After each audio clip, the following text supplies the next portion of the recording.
ஆங்கில புத்தாண்டு வாழ்த்துக்கள்.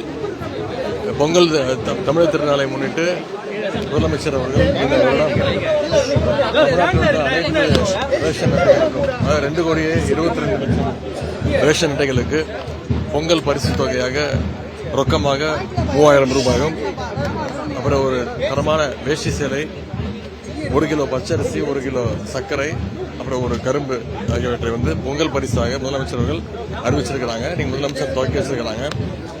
நம்முடைய சேப்பாக்கம் திருவள்ளிக்கேணி தொகுதியில் கிட்டத்தட்ட 65,000 ரேஷன் அட்டைகள் இருக்கின்றன.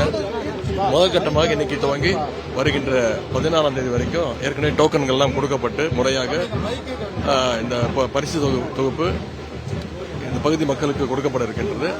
அது இன்னைக்கு சட்டமன்ற உறுப்பினராக நானும் நம்முடைய நாடாளுமன்ற உறுப்பினர் அண்ணன் தயாநிதி மாறனும் இங்கே துவக்கி வச்சிருக்கிறோம். மக்கள் மகிழ்ச்சியோடு வாங்கிட்டு போயிருக்கிறாங்க. முறையாக அடுத்த இன்னொரு 5 நாட்கள்ல அனைத்து பொருட்களும் மக்கள்கிட்ட கொண்டு போய் சேர்க்கப்படும். ஜனநாயக படத்துக்கு பராசக்தி